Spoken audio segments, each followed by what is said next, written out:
Hi friends, இன்னைக்கு நாம செய்ய போற ரெசிபி ஃப்ரைட் பன்னீர் மசாலா. தேவையான பொருட்கள்: பன்னீர், டொமேட்டோ பேஸ்ட், வெங்காயம், butter, curd, ginger garlic paste, tomato ketchup, புதினா இலை, மல்லி இலை மற்றும் பச்சை மிளகாய். தேவையான மசாலாக்கள்: சாட் மசாலா, மிளகாய் தூள், மல்லித்தூள், மஞ்சள் தூள், கரம் மசாலா மற்றும் உப்பு.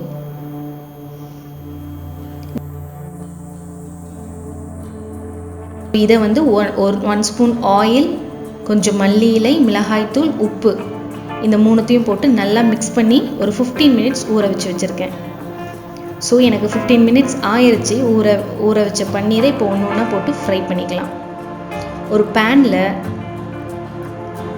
2 spoon oil, 1/2 spoon butter.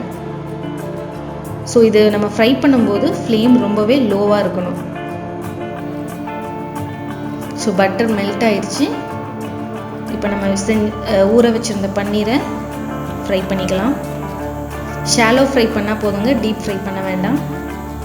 Deep fry பண்ணோன்னா கொஞ்சம் அடி பிடிச்சிரும் நமக்கு. ஸோ இந்த அளவுக்கு ஃப்ரை பண்ணால் போதும். இதை ஒரு பிளேட்டில் ட்ரான்ஸ்ஃபர் பண்ணிவிட்டு அதே பேன்லேயே நம்ம கட் பண்ணி வச்ச ஆனியன். ஸோ ஆனியன் நல்லா வதங்கிருச்சு. இதோடவே ஜிஞ்சர் கார்லிக் பேஸ்ட். ஸோ இது ரெண்டும் நல்லா கலந்து அதோட ரா ஸ்மெல் எல்லாமே போகணுங்க. கூடவே பச்சை மிளகாய், புதினா இலை, மல்லி இலை. ஸோ இதை போட்டு நல்லா மிக்ஸ் பண்ணிக்கலாம்.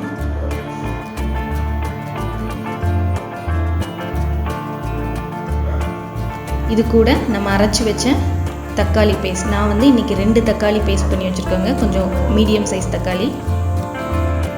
ஸோ இந்த தக்காளியோட பச்சை ஸ்மெல்லும் நல்லாவே போகணும். ஸோ நல்லா கலந்து விட்டுட்டே இருக்கலாம். நல்லா கொதிச்சு வருது.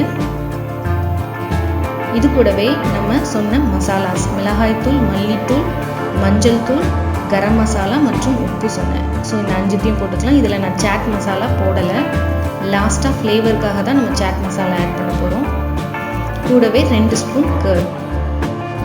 ஸோ உங்களுக்கு இன்னும் ரிச்சாக வேணும்னா கிரேவி நீங்கள் கேஷ்யூ நல்லா ஊற வச்சு பேஸ்ட் பண்ணி கூட போட்டுக்கலாங்க. ஸோ நல்லா மிக்ஸ் பண்ணி விட்டாச்சு. இதை ஒரு 3 to 5 மினிட்ஸ் நல்லா பாயில் பண்ண விடலாம். ஸோ எனக்கு 5 மினிட்ஸ் ஆயிடுச்சு. ஸோ நல்லா கிரேவி கொதிக்குது. இந்த டைமில் நம்ம வச்சுருக்க டொமேட்டோ கெச்சப். ஸோ பன்னீர் மசாலானாவே கொஞ்சம் ஸ்வீட் டேஸ்ட்டில் இருக்கணுங்க. அதனால தான் இந்த டொமேட்டோ பேஸ்ட் ஆட் பண்ணுறோம். ஸோ இதுக்கடுத்து லாஸ்ட்டாக ஸ்ப்ரிங்கிள் பண்ணி விட்டுடலாம் சாட் மசாலாவை. ஸோ இப்போ நம்ம ஃப்ரை பண்ண பன்னீர். ஸோ சூப்பராக கிரேவி ரெடி ஆயிடுச்சு. பவுலுக்கு ட்ரான்ஸ்ஃபர் பண்ணிக்கலாம். ஸோ எம்மியான ஃப்ரைட் பன்னீர் மசாலா சுட சுட ரெடி ஆயிடுச்சு. இது உங்களுக்கு சப்பாத்தி கூட, நான் கூட எல்லாம் ரொம்பவே சூப்பராக இருக்குங்க. கண்டிப்பாக நீங்களும் செஞ்சு பாருங்கள். இந்த வீடியோ உங்களுக்கு பிடிச்சிருந்துச்சுன்னா லைக் பண்ணுங்கள், ஷேர் பண்ணுங்கள், கமெண்ட் பண்ணுங்கள். மறக்காமல் சேனலை சப்ஸ்கிரைப் பண்ணுங்கள்.